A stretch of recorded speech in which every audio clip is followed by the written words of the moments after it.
Hi guys, a very good evening to all of y'all. Hopefully my screen is visible and my audio is audible, right?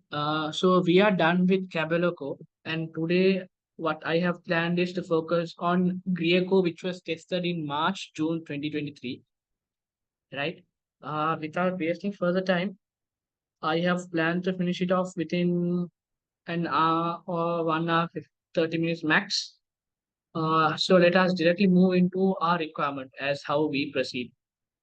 Okay, so in terms of Greco, right, the first requirement is using Exhibit 1, right? We are supposed to evaluate the reasons why Greco is supposed to be the acquirer in the business combination. Okay, so yeah, so this is the question. So we need to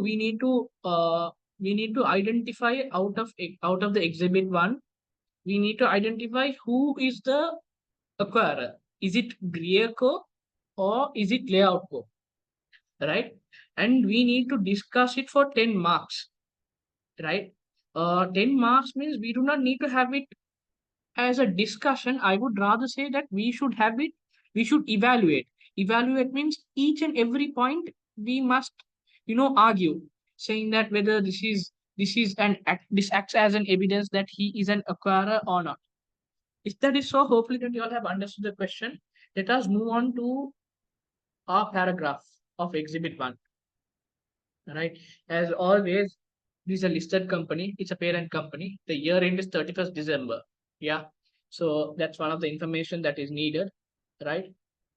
And always, guys, try to use Grio Layout Co, or try to use the company name so that, that's what the examiner also requires. He wants you all to relate it. So if you all are just rather than saying a company, a listed company, uh, try to relate it to the names such as Greco and Leaco. Yeah. So okay. So Greco, whose shares are listed on a stock exchange, right? And Layoutco is an unlisted company, fine, no issues. Entered into a business combination, right? Business combination in two stages. Okay. Okay. So business combination means when one company combines with another company, right? When one company buys another company, right? Simply you all can keep that as business combination in simple terms. Don't worry, I'll give you all the exact definitions as we move on to our Excel sheet, right? So business combination is frequently tested, right? It's like now, if you take the past papers about for the past 5 years, you could see that business combination has been tested in consolidation for about more than 60 to 70%. Always they've been testing business combination.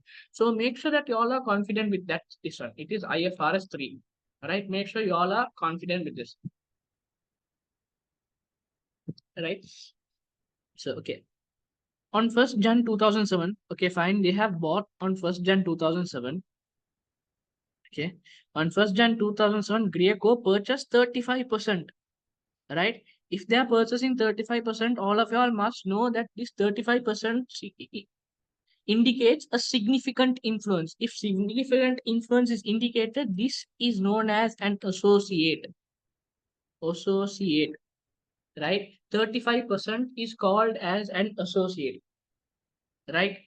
So whenever you own an ownership of 35%, it is known as an associate because you all by it's known as associate, you all have significant control. Sorry, significant influence over the company. You all are able to influence the company, right? Of share capital and voting rights, right? For cash. Okay. Again, then after 3 months, you know why? Because on 1st Jan they bought, so Jan, February, March. After 3 months, again they're acquiring, right? Greco is acquiring the remaining 65%, right? What we would say this is a step-up acquisition. You all might be studying step-up acquisition, right? You all might be studying step-up acquisition in IFRS 3 or either IFRS 10, right? What step-up acquisition means is initially you all purchase 35%, right? Initially you all purchase 35%. You all had initially purchased 35%. But later on, after another 3 months, you all are acquiring another 65%. So can you all see that you all are not acquiring the entire 100%, which means 65% plus 35% at once. No, you all are acquiring it by step. First, you all bought 35%, and after, you all are gradually increasing it to 65%. So this kind of acquisition is called as step up, right? This is what you all need to know. Okay, this is called as step up. Okay, by issuing new shares to layout code, no problem. These are not needed at all. Okay, so what you all need to know is from the first para, this is relating to IFRS 3, right? And since initially it was a 35%, it was an associate, treatment was associate. After that, on 1st April, you're buying another 65%. So because you're buying another 65%, it is called as step up acquisition, right? 65% indicates control. So it is IFRS 10, right? IFRS 10. You all need to speak about IFRS 10. So this is a basic summary of the first paragraph that you all need to get into your mind, right? If that is all clear, let us move on to the second paragraph. Okay. Now, I told you, right, we need to determine who is the parent company or who is the acquirer. Now they will give us some indicators, right? One of the indicator is, here it is. One of the indicator is the sun. This is one of the indicator, right? Grio on 1st April, right? 1st April is the date where we have got control. 65%, after you buy 65%, 35% plus 65 will give you total 100% control, right? You all have, their Grio had a market value of 70 million, right? Meanwhile, Layout Co only had 90 million, right? So based on this, some of y'all, right? Some of y'all might be thinking that the parent company should be Layout company. The reason why y'all will justify is that because of the market value. See, can you see Layout company has 90 million. Meanwhile, Greco only has 70 million. So some of y'all can come up with an argument saying that because of the market value of the two different companies, we can assume that we can conclude that Layout company is a what do you call is the parent company or the acquirer. Well, that is not the answer at all. Right? We cannot. This kind of decisions are called indecisive. Indecisive means these are not the final decisions because market value does not play a major role. Market value does not play a major role in determining the acquirer. Right? So make sure that you all know that point. Right? Market value does not play.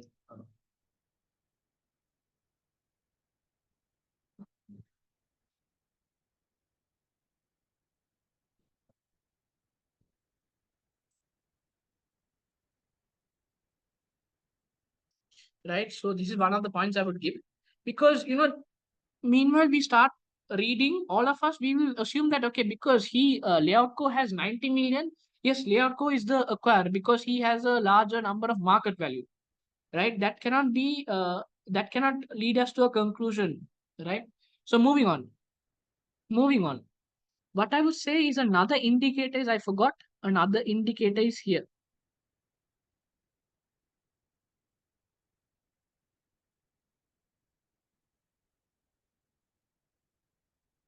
Another indicator is right.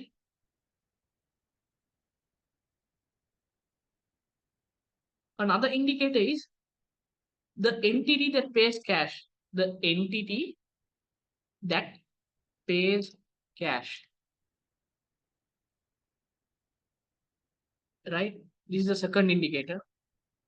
So normally how we determine another factor to determine an acquirer is the entity who releases out cash to get that particular voting right or that particular share option, right? So in this also we could say that Layout is only releasing cash. So therefore we could conclude Layout is the what we call acquirer.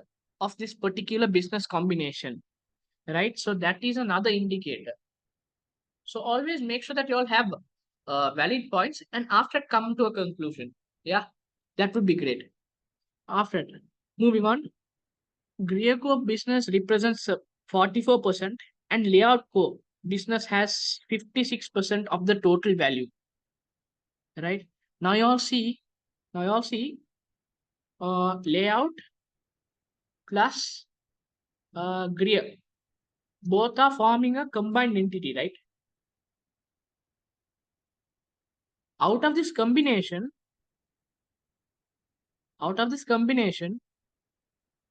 uh, Greer has 44%, right? And Layout Co has the remaining 56%, I believe, right? If you add this up, this should give you 100%.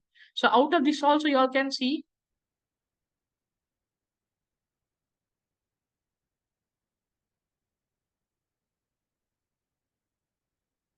give me a minute, 56%, right, plus 44% is equals to 100%, right? So out of this, you all can see that Layout Co has 56%. That means Layout Co is showing that he has about the majority of the market value, right? So out of that also we can, like, we can conclude that Layout Co is the acquirer based on his mark. He's the based on the total value, right? But hold on, let us read out. And let us adapt some more points, and after let us come into a conclusion, right? After that, the former shareholders of Grio owned 51%, and the former shareholders of Layout Co owned 49% of the voting rights, right? This is the third indicator, guys. This is the third indicator. This is the third indicator that you all will need to know,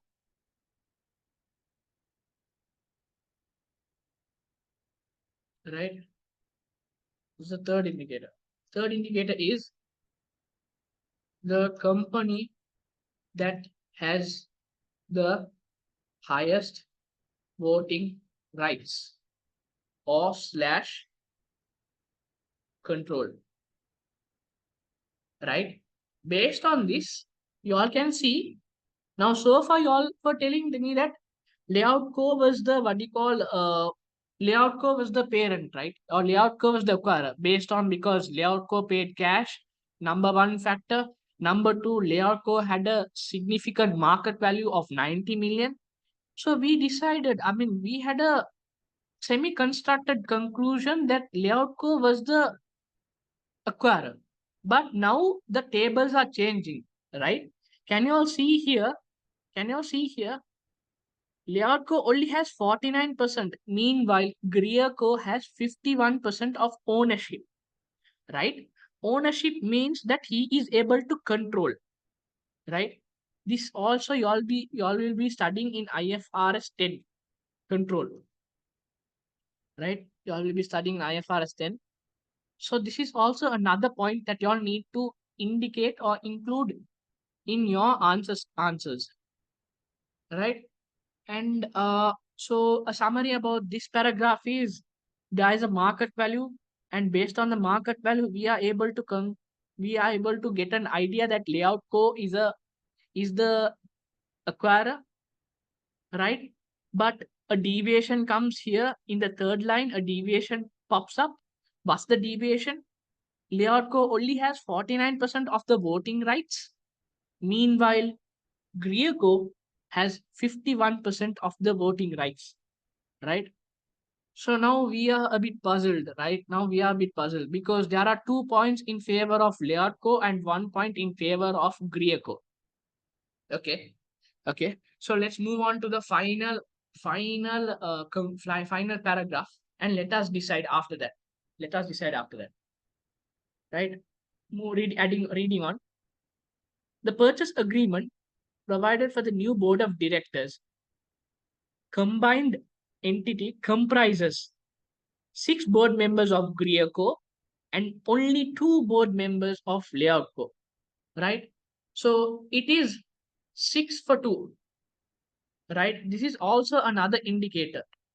This is also another indicator where you are able to control the board of directors or those charged with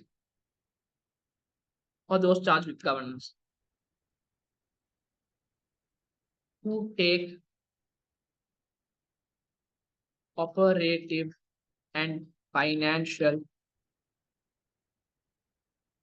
decisions, right?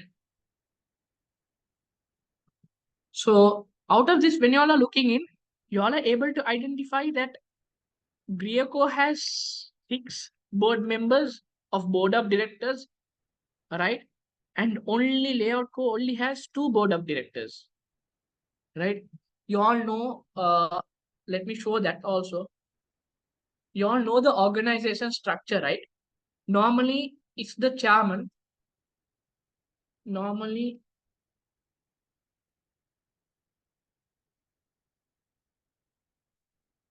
right? Normally, it is the chairman or slash NED. After the chairman, the board of directors. After the board of directors, or including in the board of directors, is the CEO. And after that, only management team occurs, right? So board of director is in a elevated higher position, right? And the CEO will only report to the board of directors, and the board of director will finally report to the chairman, right? So this is how the organization structure is comprised of. Yeah. So okay, why did I bring that? Why did I bring that is because as further we read on, we will have another deviation, so that I don't want you all to get confused. That is why I had to bring the organizational structure into this, right? That is why I brought the organization structure into this. Okay. Okay. So this will be the fourth point, right? This acts as the fourth indicator. This acts as the fourth indicator. This acts as the fourth indicator. After that, however, the CEO of Layout Co is the CEO of combined entity, right? Now, after you start a combined entity, right, we need to keep a person in charge, right? A person who's responsible, a person who, who we need to report to. Well, in this particular question, they have used the CEO of Layout Co as the person who's responsible for the combined entity, right? Okay, let us keep that a bit. Let us keep that a bit in a corner, right? Let us keep that in a bit in a corner, and let us again read on, right? So far, we were able to grab on 4 points, 4 indicators, 4 indicators we were able to grab on. So let us try to find out another one indicator, right? Okay.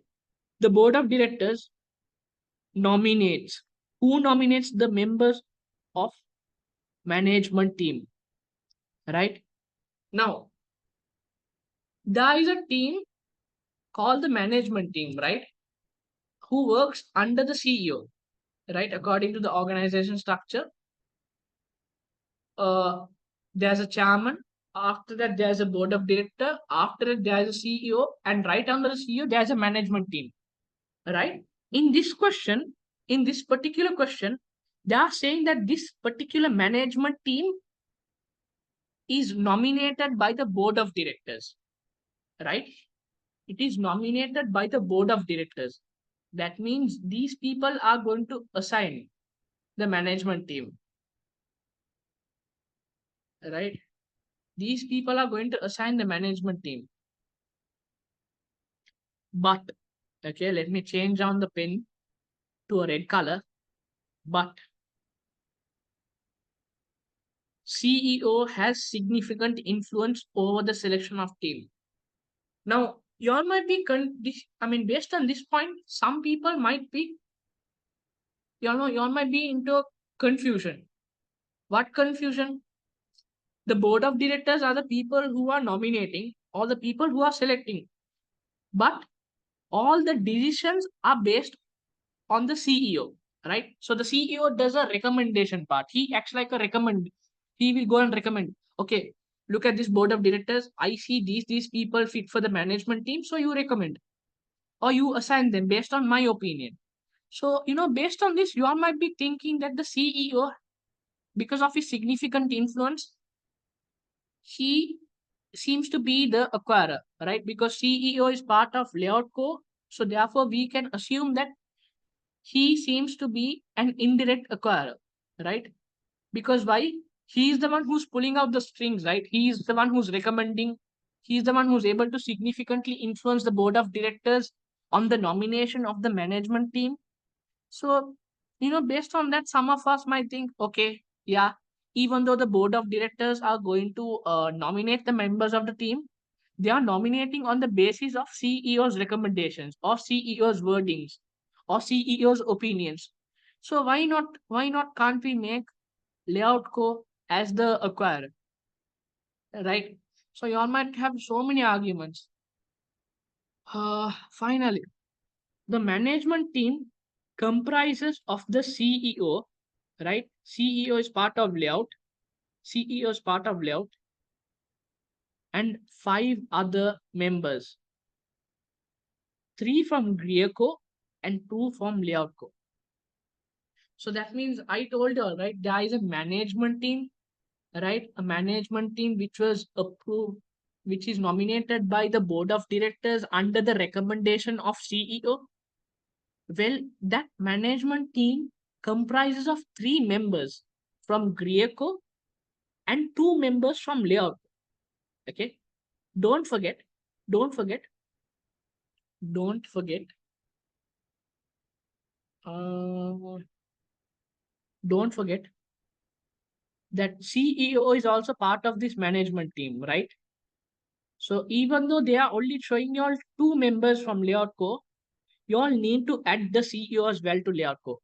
So that would be 3:2 from the management team.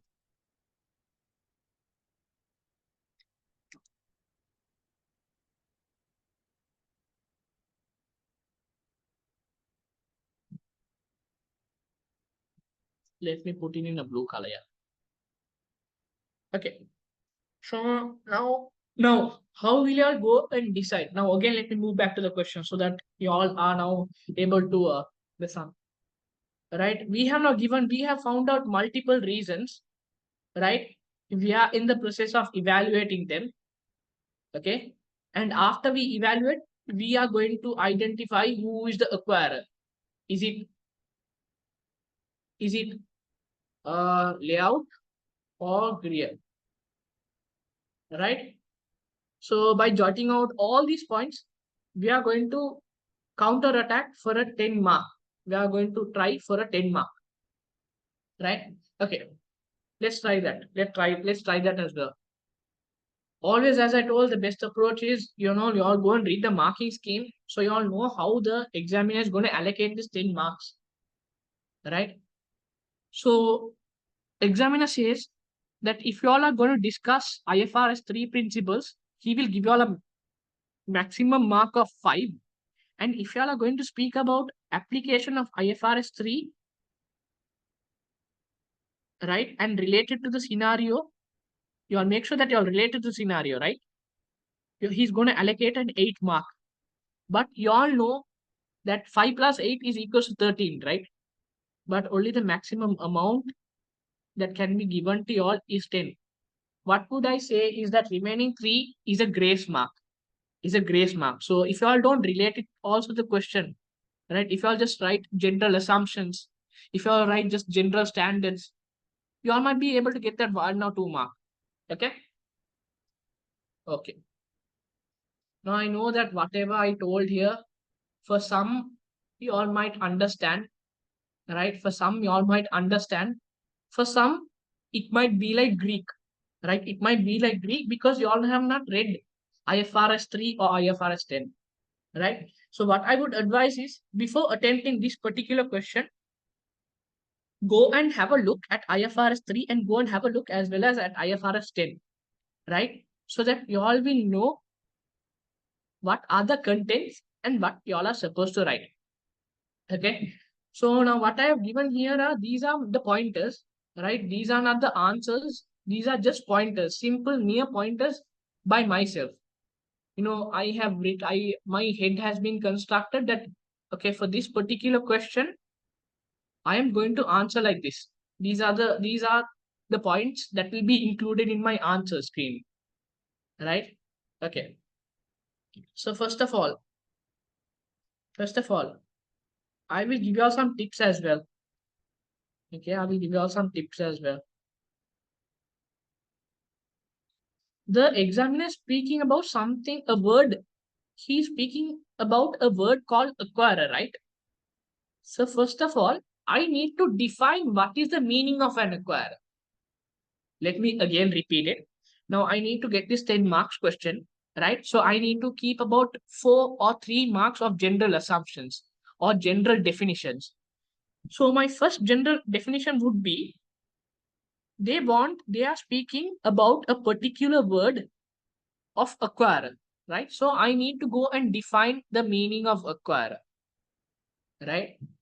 So how would I define a meaning of acquirer is, right? I would relate it to IFRS 3 business combination, right? According to business combination, guys, what business combination says is an acquirer is a person, right? An acquirer is a company or a person, right? Na da da da.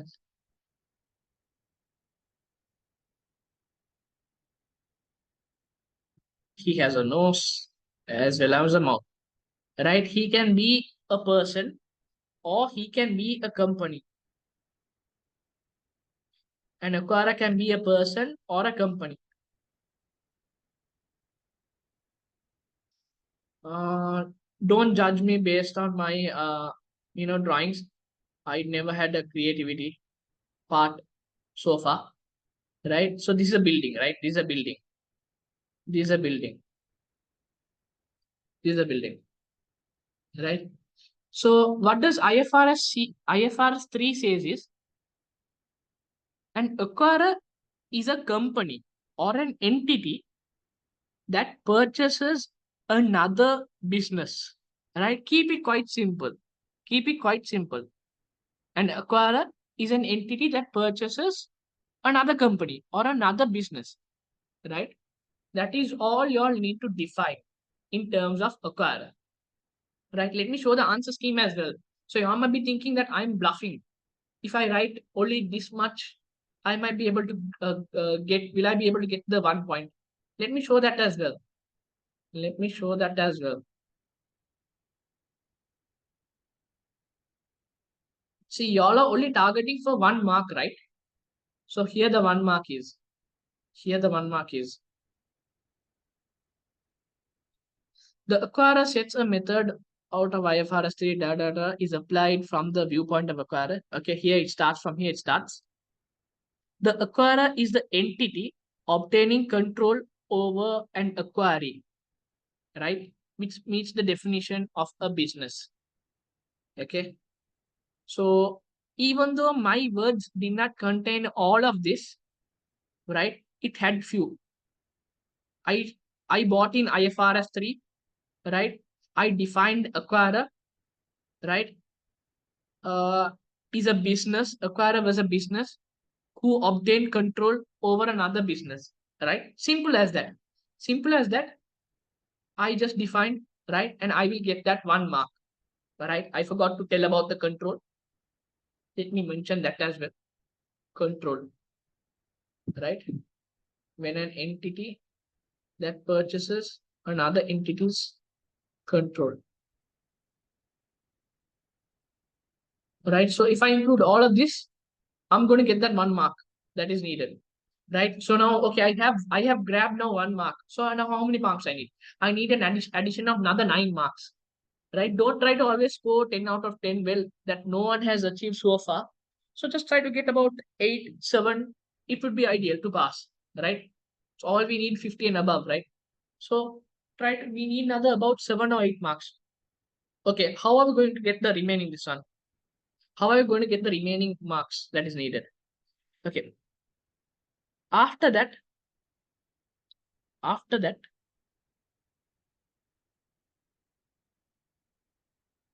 after that,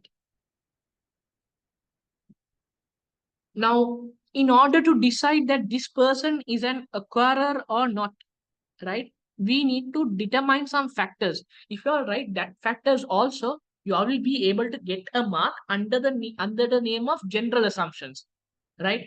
Under the name of general assumptions or principles. Here, see, they told us any principle that you speak for 5 marks, you all will be able to grab 5 marks, right?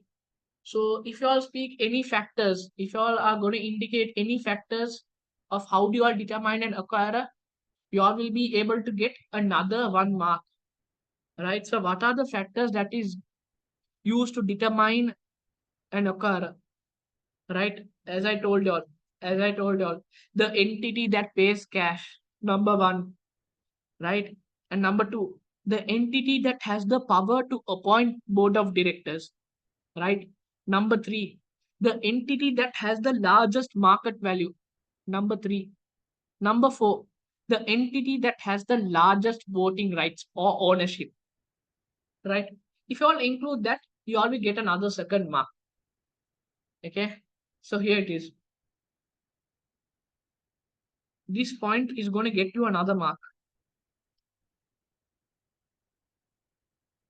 Here, the following indicators, right? You all don't need to write all these, right? Because we are fighting against time. So you all don't need to write all of this, right? Try to make it short and sweet. Or about 4 points would be more than enough to show the indicator, right? The entity which transfers cash or other assets, right? The entity whose size is significantly greater, right? I told the market size or the market value. That is what they mean here. Market value, right? The entity who owns a group of retain the largest portion of voting rights. I told you the ownership. Ownership, I told you all. This is about it. Ownership. Ownership. And after that, the entity whose former management dominates the combined management. So I told you all that CEO, according to the question, the CEO was the one who dominated the combined management, right? That is another point. So out of this, you all can handpick about 4 points and you all can just write it as a general principle, right? That will get you all an addition, another 1 mark. So now you all altogether, you all have 2 marks in hand. You all are able to grab it. So well done with that. Okay. So well done with that. Okay. Now what I would say is now, now, normally a business combination, right? Normally a business combination, sorry, normally a business combination, guys, majority of the times, right, it is going to give birth to control, right? About 99% of the times, it is going to give birth to control, right? Always, when y'all, now, normally, guys, why do you think we acquire another company? Why do you think we acquire another company? This is deviating out of the topic, but I just wanted to, have a discussion with y'all. Why do you think we acquire another company? Well, some of the CEOs or some of the board of directors would like to buy that and keep for resale purpose. They buy it at a lower price, they develop the business, and they can resell it. That is one mindset. There is another mindset of board of directors, who like to control the industry. For example, for example, I would like to say, mm, I would like to say, okay, uh, you know, the Ambanis, right? The Ambanis own the entire telecommunication industry in India by having Geo and its stake, right? You all know there is Geo, you all know there is Airtel. But despite this, Ambani has, shares over all the companies, right? So it makes them the monopoly company in terms of the telecommunication industry. So it differs from person to person. Okay. Moving back into the topic. Always try to define the meaning of control. Why I would say is majority of the times, whenever we acquire a company, it is all for to get the control, right? So that's what I'm telling you all to define the meaning of control, right? And when y'all are planning on defining the meaning of control, y'all need to bring in IFRS 10, right? Y'all need to bring in IFRS 10, right? Under IFRS 10, there are 3 points. There are 3 points that indicate control. Y'all need to mention that as well to get another 1 point. Y'all need to mention that as well to get another 1 mark, right? What are the 3 pointers? Well, the 3 pointers would be, guys, 3 pointers would be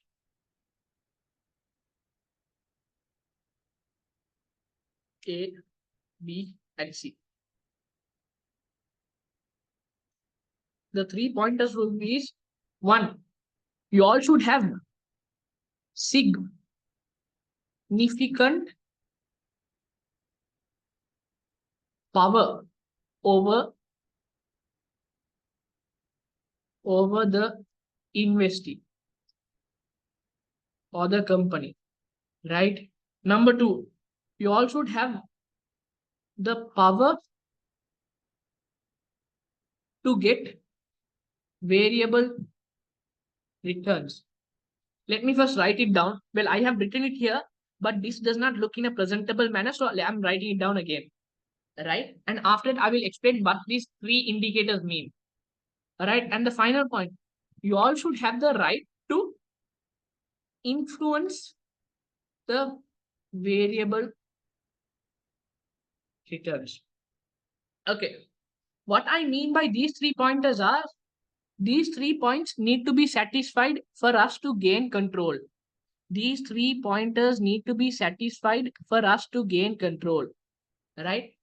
So number one, under A, you all need to have significant power.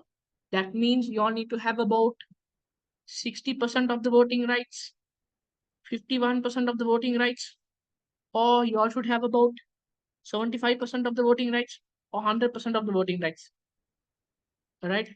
This indicates power, right? This indicates power. Uh, I would like to give you all another point, but I guess that would deviate, so I would not tell. But I will give you all a hint.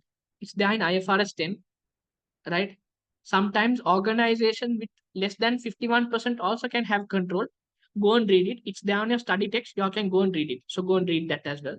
But for now, what we consider is, if you all need to have control, you all need to have significant power. Anything more than 50% indicates significant power of the voting rights, right? After that, you all need to have the power to get variable returns. What does it mean by variable returns? Well, variable returns simply means profits. Profits, right? That is what variable returns means.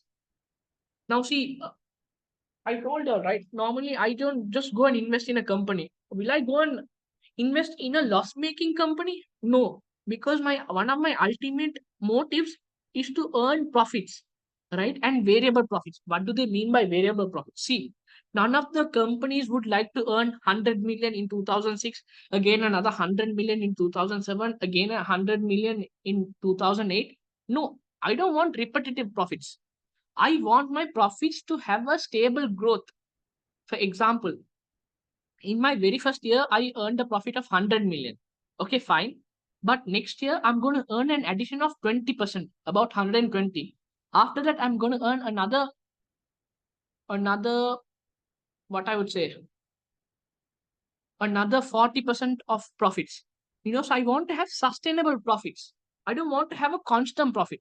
So that is what you mean by variable returns, right? So you all need to have that right to get that variable returns as well. Or simply, I would say, is you all need to have the right to get profits. Okay. And after that, you all need to have the right to influence the variable returns. See, influence means you all should be able to decide. You all should be able to decide on where to invest or on which product to produce. Right? You all need to decide, or you all need to tell the company, see, you all need to tell the company, see, invest in this particular asset, right? Or focus on this particular product, which is a baby toy, which is a baby toy or a fluffy toy, right? You all can tell them to focus on this product or on this particular asset, right? So you all are the ultimate decision makers, right? If you all are that, if all these points meet on, you all are the people who have significant control, right? If all these points meet on, that is what this says, right? See, the examiner has given a lengthy paragraph because you all should know that examiner is not doing it under critical conditions, right? Examiner is taking time and he is writing his answer in a, in a very formal manner. But in terms of us as students, right, we take, we don't have that much of time, right? We only have 3 hours and we need to include all these, we need to include all these points within 3 hours. So that is why I'm just writing off pointers, right? Your answer does not need to be in such descriptive manner. As long as you all have the relevant points, it is more than enough that you all are able to get the mark that is needed to pass. Okay. So here it is. Power over the investee. I mentioned IFRS 10, right? To get variable returns, right? The ability to affect the amount of investor returns. So I have mentioned all these points. Okay. After this, now comes the game changer. Now comes the game changer. Now I have given all these general points, right? Now I have given all these general points, right? I need to connect, I need to connect them to the Greer. Simply, I need to write something about Greer. I need to write something about layout co. Make sure all these points are connected to them. And at last, I need to give a final conclusion of who is the acquirer. Is it layout co or is it Greer, right? This conclusion is going to give me another mark, right? The reason why it's going to give me another mark is because they have told us to evaluate. After evaluating, we need to give a opinion. So if we give an opinion of who is the acquirer, we will be able to get another 1 mark, right? So I have discussed all these points. So let me mark it in orange, right? I have discussed all these points and I have told all that at the latter part, you all need to give them a conclusion, right? On who is the acquirer, right? Based on these factors, based on factors from 4 to 6, you all can tell them who is the acquirer, right? Who is the acquirer? If you all tell this, you all are going to get another additional mark. Well, most of us don't write this, right? Make sure that you all have this as a habitat that you all go and write this. Who is the acquirer? Okay. Okay. Now we are going to connect the dots in terms of who is the acquirer. Is it Greer? Is it Greer versus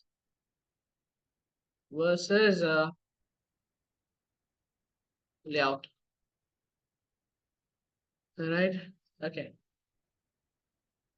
Let me just keep it simple. My very first point would be, I would speak on the voting rights, right? I would speak on this factor. I will speak on the voting rights. What I would speak is, see, in terms of voting rights, Leoco has 49%. Meanwhile, Grieco owns 51%, right? And I would try to relate it to the IFRS 3. I would like to relate it to IFRS 3. As per IFRS 3, They say, as per IFRS 3, right? As per IFRS 3, they say the entity whose owners has the largest portion of the voting rights, they are considered as the acquirer. So yeah, see how I'm connecting the points. I'm telling that I'm telling them that based on this, majority of the voting rights is owned by Grio, right? And I'm relating it to IFRS 10. By doing this, examiner knows what I'm writing. Examiner knows what I'm writing, right? Because this meets IFRS 10 condition, right? That would be my very first point. That would be my very first point. My very first point is going to be on voting rights as per IFRS 10, right? Because IFRS 10 says that the largest portion of the voting rights, whoever has the largest portion, well, you're the acquirer, right? So that was my very first point. Okay. And after that, I connected to the scenario as well. Okay, that's my very first point. After that, after that, after that, let me show that also to you all, because you all might see my pointers are very in a my pointers are in a summarized manner, right? But when you all see the examiner's answers, they are descriptive. They are writing, lengthy paragraphs. So a question might arise on your head: do I need to write these such lengthy paragraphs? No, as long as you all have the relevant points included, you all be able to get 1 mark. Right here it is. The general presumption Grio has achieved control over Layout Co, acquiring more than 1.5% of 51 indicates, does not indicate control. Right? By simply, just because this person has 51% and that person Layout Co has 49%, it does not mean that we can come into a conclusion that Grio uh, is the parent company just by merely deciding on the voting rights. No. Sometimes there are companies who might have 49%, but 49% of the voting rights, but they are able to have a significant control, right? So so the company who has significant control is the company who is deemed to be the acquirer, right? So that also I'll need to write, right? Voting rights does not determine control, right? It is an indecisive indicator. It is just an indicator, right? After that, moving on, I will go to the market value. I will go to the market value. What I would say is I would not explain this. I would just simply copy this and paste it, right? And after then I'll start explaining. And then after that, I'll start explaining. See, based on the market value, we can see that Layout Co is having 90 million and this fellow has 70 million. And based on the market value, we can see Layout Co has 56% and Grio has 44%. So based on that, I will go and copy this and I will paste. And after that, again, I will link it to IFRS 10. Again, I will link it to IFRS 10. Here, see. Here, see. Also, the fair value of Layout Co is 90 million, which is significantly greater than Grio. This again would point that Layout Co as an acquirer, right? They are just only giving us pointers, right? Are they concluding? Are they concluding that Layout Co or Grio is the parent or subsidiary? No, right? So if your answers are like this, you all will be able to get that 1 mark. So one point we mentioned was the voting rights. Second point was the market value. Second point was the market value, right? So altogether, so far, you all are able to get totally 5 marks. You all are able to get 5 marks. So you all need another about 3 marks, right? 3 marks. Okay. I need another 3 marks. Okay. So we are done with these two as well. We are done with these two as well. Okay. My final point would be see, if I start writing, guys, I could go on and on and on, but it's totally waste, because I will just need about 8 to 10 marks, 8 or 9 marks to pass the exam. So I will only just indicate 3 points and finish it off. I will just only indicate 3 points, because I'm going to get here itself about 3 marks. Till my fifth pointer, I will get another 5 marks, and with my conclusion, I'm going to get 6 marks for sure. So another 3 marks only I need to pass. So that's all I need, right? This is how I'm going to be optimistic, right? This is how I'm going to be optimistic. Rather than overdoing it, I'm going to just only get all the relevant points that is needed. Okay. The final point, the final point, the final point.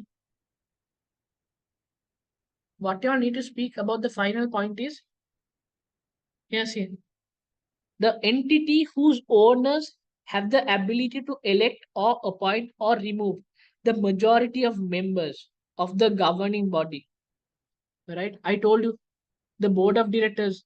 Didn't I mention you the board of directors? This is what it means. Can you all remember in this paragraph? In this paragraph, in this paragraph, Greco was able to appoint 6 board members. Meanwhile, Layoutco was only able to appoint 2 board members. Right? So based on that, we are able to conclude that Greco can be the acquirer. Right? He can be. I'm not concluding it. He can be. It's a 50-50 chance. Okay. So now let me fill this as well. In terms of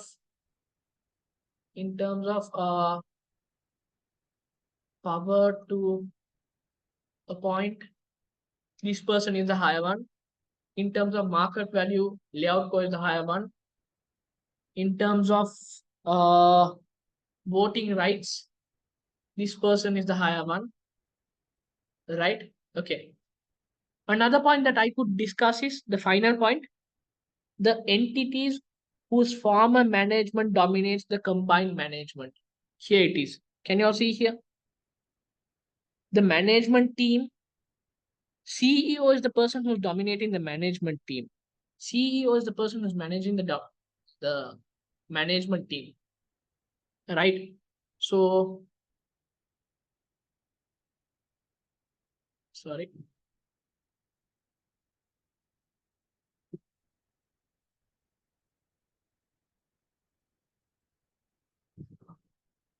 right? But now you see, now this Greer course has 2 points, layout course has 2 points in favor of them. So now out of this, how do I come into a conclusion? How do I come into a conclusion? Well, the conclusion should be, guys, always it should be based on your power, right? It should be based on the power, not on your voting rights. Again, I repeat, always if you need to conclude, it should be based on your power to influence or dominate the board. It should not be based on your voting rights or market value or any of the other pointers, right? So based on this, we are able to conclude.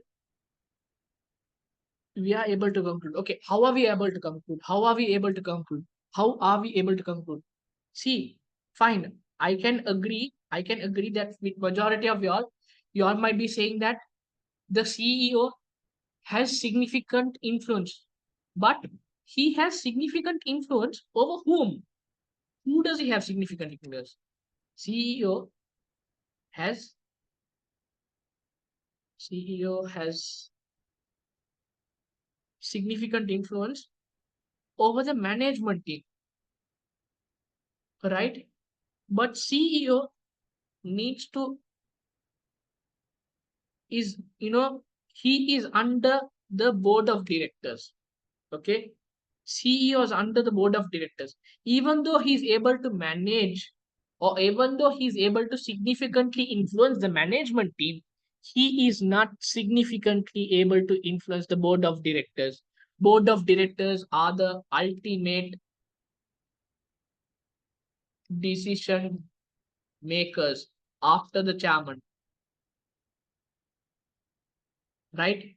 So even though he's able to, you know, even though CEO is able to influence the management team, right? They are always under the board of directors. They are always under the board of directors. They need to report to the board of directors, right? And you all know board of directors is dominated by Greer, right? On the basis of 6:2. So therefore, we are able to conclude that Greer is the parent or the acquirer, right? This is it, guys.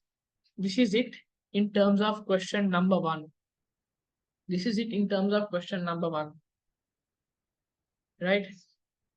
So always merely don't look at just because Greco had 51% of voting rights and Leoco only had 49%, don't go and conclude that they are the acquirer. No, there are some companies in real life scenarios who own only just 48%, but they are able to, influence the decisions, right? Power to appoint or slash influence the decisions.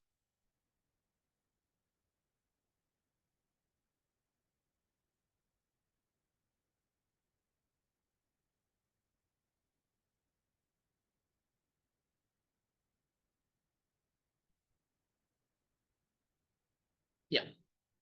So this is it, guys. This is it, guys. If you all write all these pointers, if you all write all these points, but I told you all will be able to get about minimum 7, maximum 10. I'm not an examiner, right? I'm not an examiner, so but I would say that you all will be able to get minimum from 6 marks to about 9 marks for sure. Include the general pointers for 3 marks. All right. After that, related to the situation, after it come up with a conclusion, you all be able to get at least a maximum of 9 mark. So yeah, we are done with this particular question. Okay, we are done with this particular question.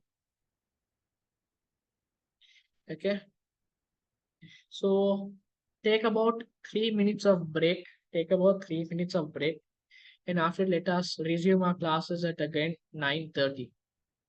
Right. So we have another 5 mark. So what I have planned is to finish off the 5 mark first, and after that move into the 6 mark, and after that then conclude the class with 9 marks.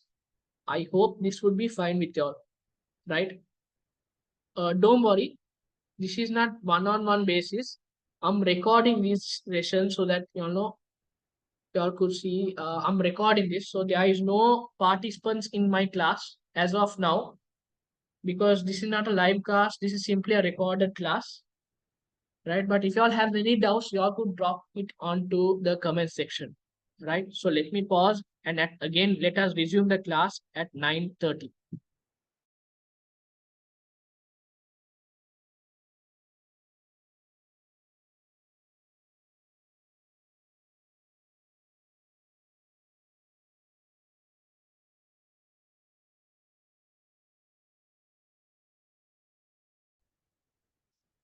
Okay, guys. Okay. Okay. So now we are done with the 10-mark question. Let us move on to the fifth 5-mark question now. And after it, I'll be discussing D. And at the latter, I'll be discussing C. Right. Today, the day has been quite a long day. Right. I'm very much exhausted. But let us resume. Okay. Using exhibit 2. Right. Okay. What do they want us to do? They want us to explain. They want us to explain. Okay, fine. With calculations, there is an explanation part and as well as a calculation part I need to do. Okay, so for 5 marks, I need to decide. So I need to include my calculation and explanation for 5 marks on goodwill, right?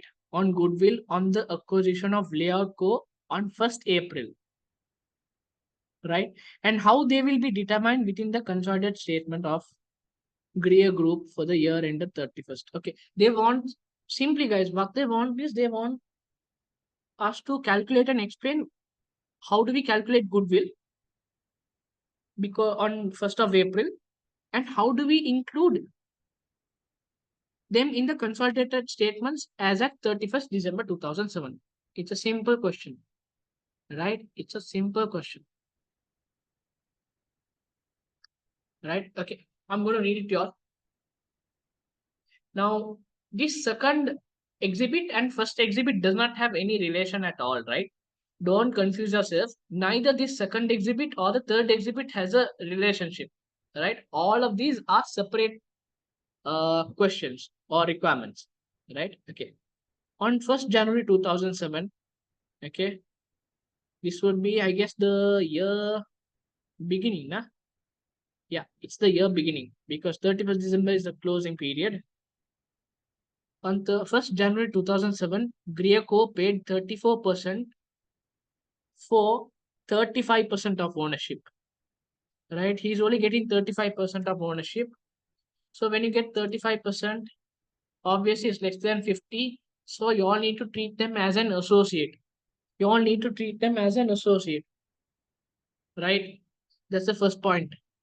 And after that, on 1st April 2007, Grio issued 25 million shares, right? In order to acquire, in order to acquire the remaining 65%. So what he's doing is he first bought 35% on January. After 3 months, he's going again back to layout and he's buying another 65%. What does this mean? What does this mean? This indicates a step up acquisition. This indicates a step up acquisition. First on January, he buys 35%, right? And he is deemed as associate, right? He is called as associate. Later on, after another 3 months, he is buying another 65%, and therefore he is retranslating his ownership, or he is reconfirming or restating his ownership for a subsidiary, right? So you all need to discuss the meaning of associate and its treatment. Okay, and after it, you all need to speak about step up acquisition. Okay, so you all need to speak up about step up acquisition. So let me write that as down. Step up acquisition, right? You all need to speak about associate and its treatment and the accounting treatment, right? If you all do this, you all will be able to get about 2 to 3 marks. The reason why I'm telling you all are able to get 2 to 3 marks is sorry, there was a message. You all are able to get 2 to 3 marks is uh because a calculation part also includes in associate treatment, right? Like you all need to calculate something. Don't worry, when we come there, I'll let you all know what sort of calculation that you all need to do. Okay. Now let me move on. Now let me move on. Okay, fine. You're going to buy another 65% by issuing 25 million shares at a rate of 2.5, 2.85. Right? Sorry, my bad. Okay, the shares of Grio. Okay, you all are going to issue 25 million shares, right? You all are issuing 25 million shares, right? These 25 million shares are valued at 2.85 per share on 1st April 2007. Okay, you all bought 65%. Let me keep it simple. You all bought 65% shares, right? How did you all buy? You all gave share issue. You all gave 25 million shares at a rate of 2.85 per share on 1st April 2007, right? From this date, since you all have control, you all need to start consolidation. You all need to start consolidation. Start consolidation, Right? These are just simple points, guys. I'm just giving you all need to start consolidation from, because why you all have now more than 51% of ownership, right? That is why you all need to start consolidation. On 1st April, now I'm reading on again. Greer had a market value of 70 million, right? And Layout had a market value of 90 million, right? For most of us, including myself, when I did my exams, right? When I did my exams, this did not strike me. Why are they bringing this market value in? Why are they bringing this market value in? All right. But try to connect the dots. Try to connect the dots. I'm giving you all a hint. This is used for goodwill.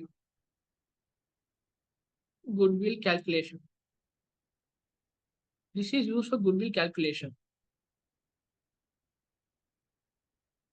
All right. This is used for goodwill calculation. Okay. I'm just giving you all a hint. Don't worry. When I do the calculation or when I'm explaining that detail, I'll tell you all where it's going to come. Okay, let me give you another hint. Hopefully, I'll remember in goodwill calculation, we have to calculate total consideration. Total consideration can be the parents' cash consideration, parents' share consideration. It could be either the contingent consideration or any of the sort. But hopefully, I'll remember. Hopefully, I'll remember. Hopefully, I'll remember that there is a component called NCI, right? There is a component called NCI. Or hopefully I'll remember, since this is a step up acquisition, right? We need to retranslate them to fair value, right? We need to retranslate them to fair value, right? That is why they are bringing this in. No problem. If you all have not understood this, don't worry. I will explain them even more in a better understanding way when I'm doing calculations, right? Okay. Grio has treated its 35% holding as an associate. Okay. They itself are determining it as associate. Yeah, so you all don't have any problem. And its carrying amount on 1st April 2007 was 36 million. Okay. Okay. Why are they bringing the carrying amount? Why would they bring the carrying amount? This should strike you all. This should strike you all. This should strike you all. Can you all remember I told that there is an associate accounting treatment? Well, this is where we use the carrying value. This is where we use the carrying value. Don't worry, this also I'll explain when I come into the calculation part. All right, these are basic calculations. I don't need to explain to you all. I just can use my calculations and show you all how it's going to work. Right, the final para is sorry, the final para is the fair value of the identifiable net assets of Layout Co was 87 million. Okay. Okay, what does this fair value mean? What does this fair value mean? Okay, again, let me tell you all. I'm going to use this for goodwill calculation.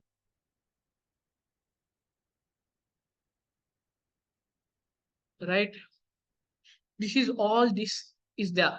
I have a associate that I bought for 34 million. After that, I have a 65% which I bought through share issue. And after that, they have given me two fair values. They have given me two fair values. Okay, keep it aside. And after that, they have told me that the 35% has a carrying value of 36 million. Okay, I'm going to use it for the accounting treatment of associate. After that, they have given me the fair value of net assets at the date of acquisition as 87 million, right? Give me a minute. Give me a minute, guys. Oh, I need to plug in my charger. Okay. Okay. So they have given about 5 or 6 numbers into this, right? Now I need to explain those numbers as well as I need to calculate. I need to explain as well as I need to calculate. Okay. What I would do is, what I would do is, I will break them into two. I will break them into two. See, the examiner wanted me to explain, right? He wanted me to explain as well as he wanted me to calculate, right? That is what I'm going to do. First of all, I'm going to explain. First of all, I'm going to explain what is the accounting treatment for 35%, and after acquiring the additional 65%, what is the accounting treatment. By merely giving them this, I will be able to, get these marks. Can you see here the answer scheme? The answer scheme for the goodwill calculation, I'm going to get 5 marks and 1 mark per discussion point, right? First of all, I would say this is an associate, right? Why is it an associate? Because it is going to give you all a significant influence as per IAS 28. I'm bringing in within inverted commas, I'm bringing in IAS 28, right? Because 35% represents significant influence. Okay. Because of significant influence, the accounting treatment is going to be equity accounting, right? It is going to be equity accounting, right? And after that, any of the figures that I get, right? Any of the figures that I get, okay, those are going to be included as a single line item. Okay. This is all I need to tell you all. This is all that is needed to be included to get 1 point.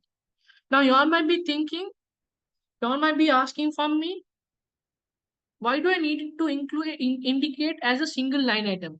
Or what do I go and indicate as a single line item? Well, here I'm coming. Well, here I'm coming.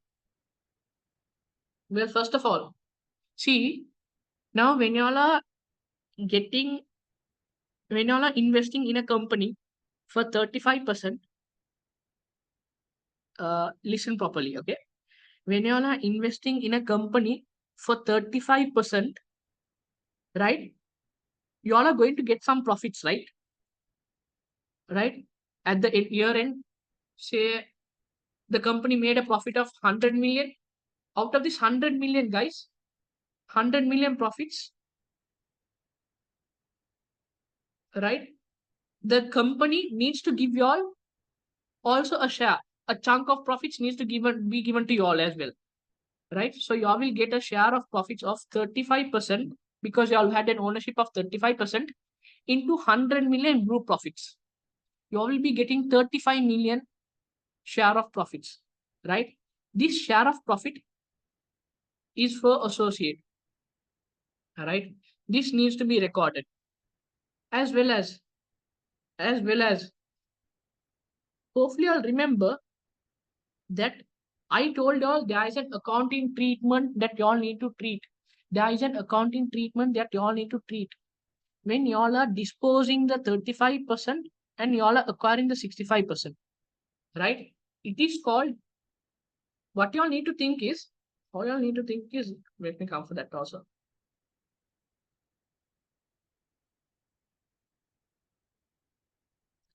Earlier, you all had 35%, right? Now, you all are getting 65%. 65% is a major chunk, or I would say it's a huge box. Earlier, you all had a small box, and now you all are converting it. Now you all are converting it. Now you all are converting it to a big box. Or I would say one of my lecturers told, small car, big car, small car, big car. Earlier, you all had a small car. After you all converted into a BMW. Earlier, you had a Maruti Suzuki or something, or yeah, Maruti Suzuki, and now you all are converting to a Benz, a Merc, right? Earlier it was a Suzuki, and now you all are converting to a Merc, right? So the accounting treatment when you all were earlier 35%, right? And now you all are shifting yourselves to 65%. When you all are doing this, what you all need to do is you all need to consider simple accounting treatment. You all are going to dispose. the Suzuki and then buy the Merc. Right? This is the principle that you all need to have, right? When a step up acquisition, when a step up acquisition is there, guys, when you all have a step up acquisition, what you all need to do is you all are going to increase your stake, right? You all are going to increase your stake from 35% to 65%. That means you all are doing a step up acquisition. When you are doing a step up acquisition, how you all need to do the accounting treatment is you all are being transferred from associate to subsidiary, from associate to subsidiary, associate to subsidiary. When you all are going to get your status elevated, right? You all need to dispose the initial investment, which is the associate. You all need to dispose the Suzuki car, right? And after that, you all need to account for the Mercedes Benz or the acquisition of subsidiary, right? This is how you all need to do. So whenever you all have a step up acquisition, whenever you all have a step up acquisition, right? Always the treatment is quite simple. Always the treatment is quite simple. What you all need to do is you all need to dispose the associate or any other investments that you all have. And after that, then only you all need to record the new investment or the new subsidiary investment, right? Okay. When you all do this, by doing this, you all will have a gain or loss. You all will have a gain or a loss, right? You all will have a gain or a loss. This gain or loss will be need to be shown under the associate part, right? This is needed to be shown under the associate part, right? So again, let me repeat for one last time for the people who are doing this for the very first time. Whenever, whenever you all have step up acquisition, right? Step up acquisition means you all are elevating your status from 35% to 65%, from no control to control, from no control, from no control to control, right? From no control to control. Early, y'all, because y'all had 35%, y'all did not have control. But after buying 65%, y'all are gaining control, right? Y'all are gaining the control.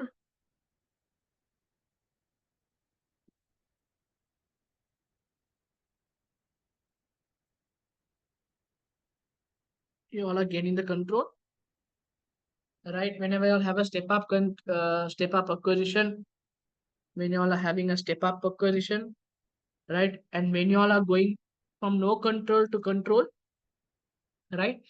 The accounting treatment is you all need to dispose the associate. You all need to dispose the associate and then record it as a subsidiary. You all need to dispose the associate and record it as subsidiary. The double entry for this is the double entry for disposal of associate would be, right? Associate is an investment. Investment is a asset, non-current asset, right? Investment is an asset. Okay. Investment is an asset, right? So when I'm going to dispose it, I will credit my investment in associate, investment in associate, right? And I will debit my goodwill. The reason why I'm debiting goodwill is because, you know, after I get 65% control, right, I need to revalue them. Okay, after I get 65% control, I need to consolidate my accounts as well as I need to calculate goodwill. Hopefully, I'll remember whenever y'all acquire whenever you all buy another entity, right, at that date of acquisition, you all need to calculate goodwill. At that date of acquisition, you all need to calculate goodwill. This rule, I'm not making it. This rule was given by IFRS 3, right? And you all have done goodwill. You all would have learned it in F7 as well. Okay. So the difference between this, any gains or losses, any gain or loss, right, will be credited. Will be credited. So this is a double entry, right? This is a double entry. So I have given you all a double entry as well. I have told you all, always remember when you all have step up acquisition, big car, small car example. Big car versus, sorry, small car versus big car, right? Have this example when you all have a step up acquisition. When you all have a step up acquisition, right? And the double entry is here. The double entry is also given, right? The double entry is also given. You all need to dispose the investment. After you dispose, where will you all transfer it? You all need to transfer it to the goodwill. After that, any gains or loss is taken to the P&L, right? Okay. So that is one. Okay. Another point that you all could include is, guys,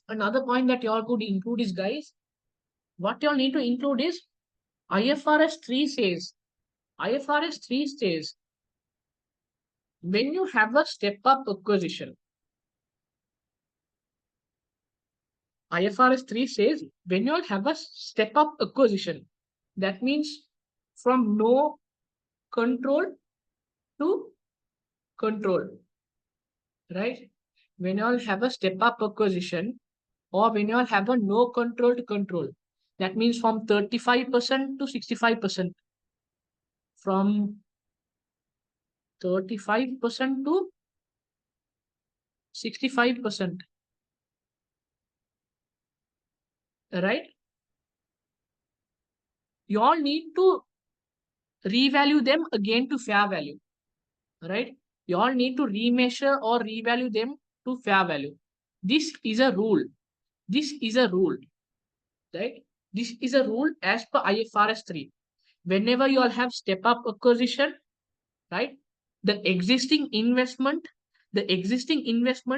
needs to be revalued. The existing investment needs to be revalued, right? From 35% to 65% you're going, that is known as step up acquisition. Because your status is changing, you need to revalue the 35% investment. You need to revalue the 35% investment. You need to revalue the 35% investment, right? This is all you all need to explain. This is all you all need to explain in terms of explanation, right? This is all you all need to explain in terms of explanation. So first of all, you all will be speaking about the IS 28 and its accounting treatment. After that, you all will be speaking about the revaluation, the remeasurement to the fair value, because there was a step up acquisition. Because of the step up acquisition, you go and remeasure it to fair value. Who do you all remeasure? Who do you all remeasure? Who do you all remeasure? You all need to remeasure this person. You all need to remeasure investment in associate, right? You all need to remeasure investment in associate. This is the person you all need to remeasure. Whenever you all are doing a step up acquisition, you all need to remeasure investment in associate at fair value. You all need to remeasure investment in associate at fair value when there is a step up acquisition. When there is a step up acquisition, you all need to remeasure investment in associate at fair value. Right? This is not a rule made by me. This is not a rule made by any other lecturers. This is a rule made by IFRS 3, business combination. All right. Okay. Okay. Now we go to the final part. We go to the final part, which is known as the goodwill calculation. Because why they wanted the question want us to calculate the goodwill, right? So okay, I'm going to calculate the goodwill. I'm going to calculate the goodwill. Why am I calculating goodwill? Because now look at 1st April 2007. I am I have significant control, right? Now I have significant control. Whenever you have significant control, you all need to do consolidated accounts as well as you all need to calculate goodwill at the date of acquisition. That is why we are doing it, right? That is why we are doing it. This before 35% was, on 1st January. This was on 1st January. So therefore, I did not have anything more than 51%. So I did not do any consolidation. Neither did I do goodwill calculation. Neither did I do goodwill calculation. Okay. Now goodwill calculation is quite easy. Goodwill calculation is quite easy. Let me remove all these figures. Let me do it without fresh. First of all, can you all remember I bought I bought I bought this 35%, right? I bought this 35% of asset, right? Of investment in associate, right? When I'm doing goodwill, all the elements of goodwill needs to be at fair value. All the elements of goodwill needs to be at fair value, right? Hopefully I'll remember this. All the elements, right? Note 1. When calculating goodwill, all elements need to be at fair value, right? This is the rule. This is the rule. All the elements need to be fair value. Now, when the rule says that this 35% needs to be at fair value, will I go and include this 34 million at cost? Will I go and include this 34 million which is at cost? When the rule says, I'm again repeating the question, when the rule says that whenever you have an acquisition or whenever you have more than 51% of control, you all need to do a goodwill calculation. You all need to calculate goodwill. And when you all are calculating goodwill, all the components of goodwill is needed to be done in fair value. Is needed to be done in fair value. But here, this is at cost. This 34 million is the paid amount or slash cost. Do I need to take this? Do I need to take this? No, no. 34 million is cost. The rule says I need to take it at fair value. So have they given now? If this is, I'm going to eliminate this. Have they given you the fair value? Have they given you the fair value? Have they given you the fair value? Have they given you the fair value? They have not told you the fair value, but they have given you an indicator. They have given you an indicator. They have given you an indicator. Read this point again. On 1st April 2007, Greer had a market value of 70 million, right? And Layout Co had a market value of 90 million. Layout Co had a market value of 90 million, right? Layout Co had a market value of 90 million. What does he try to mean? Why did that? I told you, no? I told you, all right. Why did examiner try to give us that particular point? See, see, where did I go and invest this 35%? Where did I go and invest this 35%? Where did I go and invest this 35%? I went and invested this 35% in Layout Co, right? I went and invested this 35% in Layout Co on 1st January 2007, right? So now on 1st April 2007, the market value of Layout Co is 90 million. The total market value of Layout Co is 90 million, right? the total market value of Layout Co is 90 million.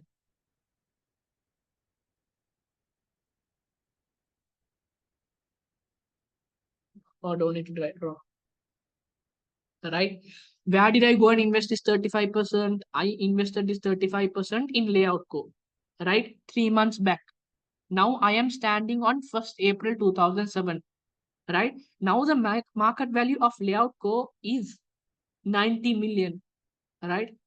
So how much is the fair value of my investment in associate? How much is the fair value of investment in associate? I had invested 35%, right? I invested 35% 3 months back, right? Now the current market value of the total Layout Co is 90 million. So therefore, how much is my fair value of associate? How much is my 35%? How much is my 35%? Right? My 35% fair value of associate is $31.5 million. Right?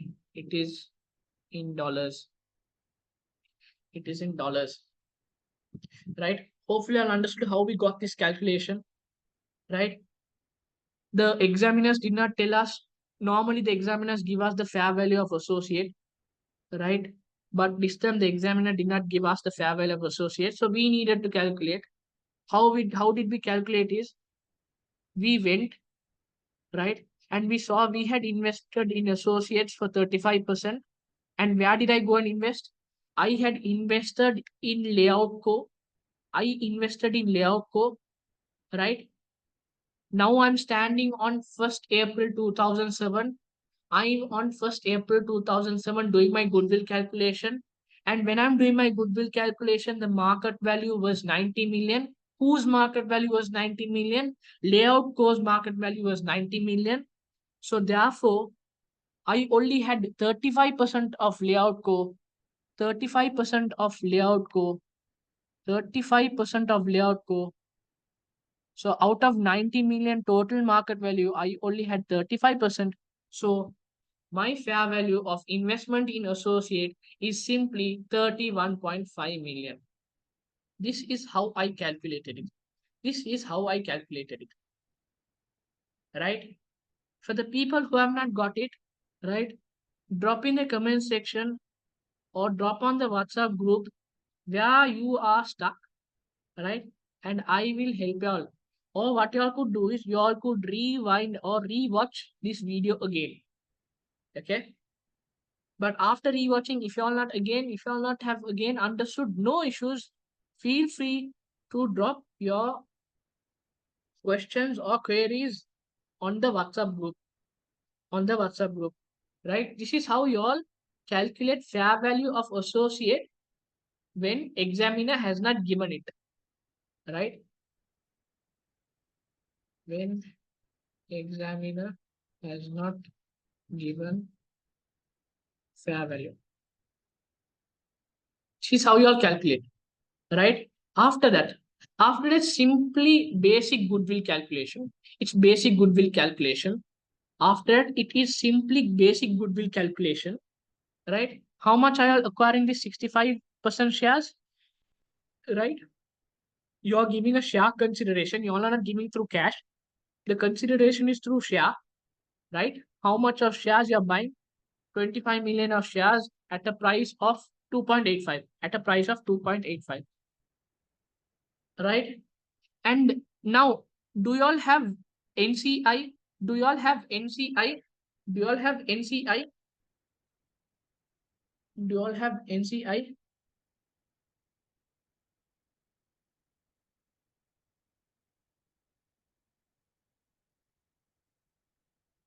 Give me a minute. My lap is getting stuck. I'm unable to shift to another cell. Okay. Do you all have NCI? Well, I would say you all don't have NCI at this point. So you all don't need to calculate the fair value of NCI. The reason why I would say you all don't have NCI is because you all had 35%. After that, you all bought an addition of 65%. So 35 plus 65 is equals to 100%. Therefore, you don't need to give any share to NCI. Okay. So let me find out the total consideration that I'm paying. Let me find. Okay.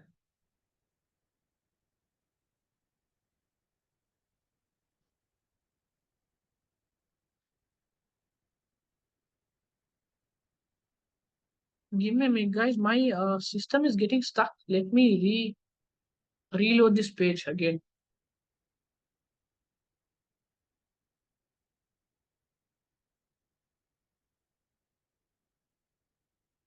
Yeah, I guess there was a bug on my there is a bug or a network issue or something, a glitch in Excel. Right? Note number two. Note number two. No NCI. Right? Why? Why no NCI? You have 100% control. Right? So no NCI. So now, when there is no NCI, when there is no NCI, when there is no NCI, right? So let me show that also for y'all so that y'all don't. There are some people. There are some people. I would let me recall an instance. One of my friends, right? She memorizes all the formats from the book. She is a bookworm, I would say. But meanwhile, me, I was a person, I used to study from her. And whenever she used to explain in this memorized formats, I never understand anything. Because I hate when you memorize stuff. Accounts is not all about memorizing. ACC is not all about memorizing. You need to understand. You need to understand. See, earlier there was 35%. After that, it became 65%. So therefore, we had 100%. So we don't need to calculate NCI. Fair value of NCI is zero. Right? So I showed that as well. Now, now I am taking a sum of my total consideration. How much is it? My total consideration is 102.75. My total consideration is 102.75. Okay, okay. The fair value of identifiable net assets of layout co. Hopefully, I'll remember. In order to find goodwill, in order to find goodwill, in order to find goodwill, right? We need to identify the difference between the total consideration and fair value of net asset of subsidiary. Fair value on net assets of subsidiary, right? How much is the value given? How much is the value given at the date of acquisition? Fair value of net assets, identifiable net assets. The fair value is 87 million. So I simply need to remove 87 million. By removing this, my goodwill at the date of acquisition is my goodwill at the date of acquisition is 15.75. Let me reconfirm this with the answer. Let me reconfirm this with the answer. Yeah, 15.75 is the answer. 15.75 is the answer. Right? 15.75 is the answer. Okay. So the only part that you will be getting stuck in terms of identifying uh, the goodwill would be this fair value of associate. Right? So the tips I have given is identify how much of ownership you have. Number two, in which company you have ownership. Number three, at the date of acquisition, how much is the market value, right? And then you calculate the fair value of associate. That is how you all do. That is how you all do, right? We are done with this question. We are done. We are done. But we are done. There's another one mark that is left. They want us to determine, right? They want us to determine within the consolidated statement of cash flows. Sorry, SOFP, right? So this goodwill, where do you record, right? This goodwill is an intangible asset, right? Is an intangible asset. So you all need to record it under the intangible asset part, right? It is under the intangible asset part. Okay. It is under the intangible asset. So you all need to record it under intangible asset. Okay. And Another one. Hopefully, I'll remember. I told you all in the big car, small car. I told you all in the big car, small car. I told you all in the big car, small car, there will be a gain or loss. There will be a gain or loss arising, as well as I need to dispose. I need to dispose the investment in associate, right? I need to dispose the investment in associate. So that is why I am doing working number two, right? That is why I'm doing working number two, right? That is why I'm doing working number two.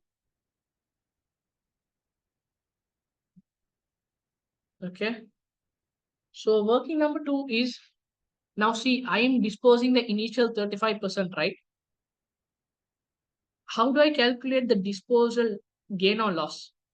It is the simple difference between the fair value of investment at the date of disposal minus the carrying value of the investment of associate at the date of disposal, right? If you all do this, you all will be able to find the profit or loss. You all will be able to find the profit or loss. If you all do this, if you simply do this, you all will be able to find the profit or loss. Okay, you all will be able to find the profit or loss. Okay, how much did we find the fair value of investment at the date of disposal?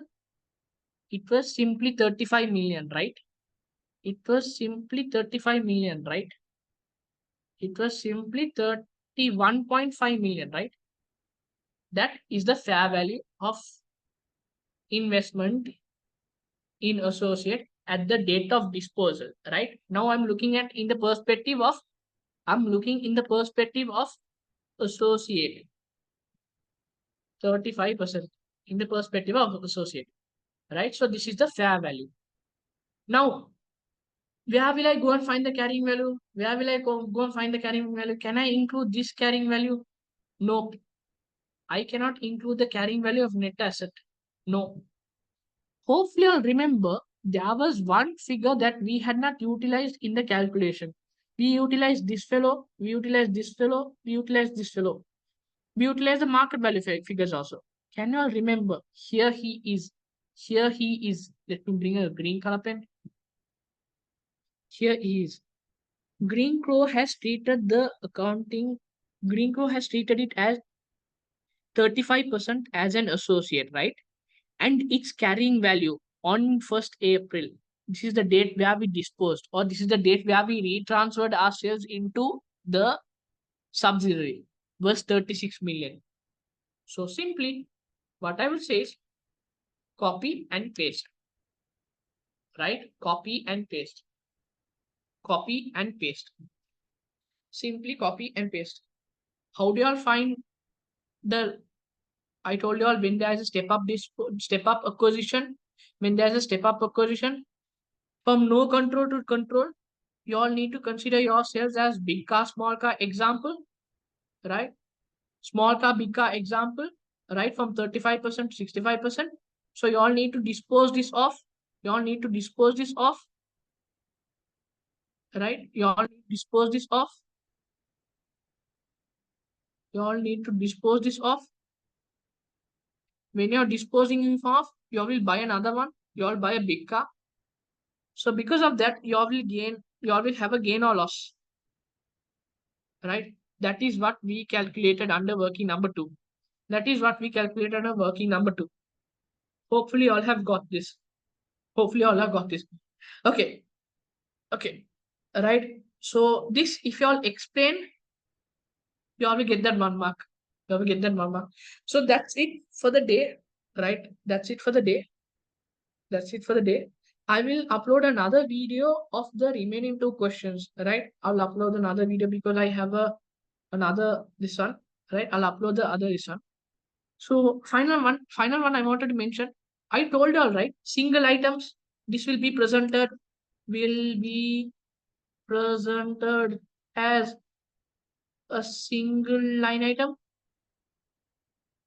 Well, in SOFP, under non-current assets, I will go and show investment in associate, right? At the date of when? 1st Jan 2007. But after 1st April 2007, I will remove this off. I will remove him. I will remove him on 1st April 2007, and I will transfer him to Goodwill, right? I will transfer him to Goodwill. Can you see? I'm removing him from the investment in associate in non-current assets, and later I am showing him under the Goodwill,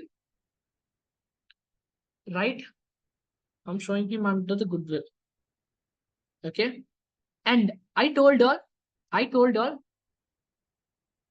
that when I'm disposing, I am going to get a loss or profit on disposal, right? From the associate. That will be showed under SOPL. That will be showed under your P&L sheet. This is it. This is it. Right? This is it. That you all need to know.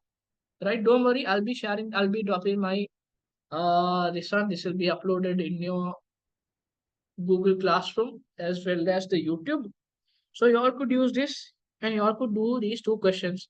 When you all are coming for the next class, try to read out 3 and 4 that it would so that it would be easy for me and as you as well. Okay. So, anyways, thanks a lot. Hopefully you all have understood. If you all did not understand, please drop me a WhatsApp message. Have a good day. Stay safe. Have a good night and have a good weekend. Thanks a lot, guys. Thanks for bearing with me. See you all then.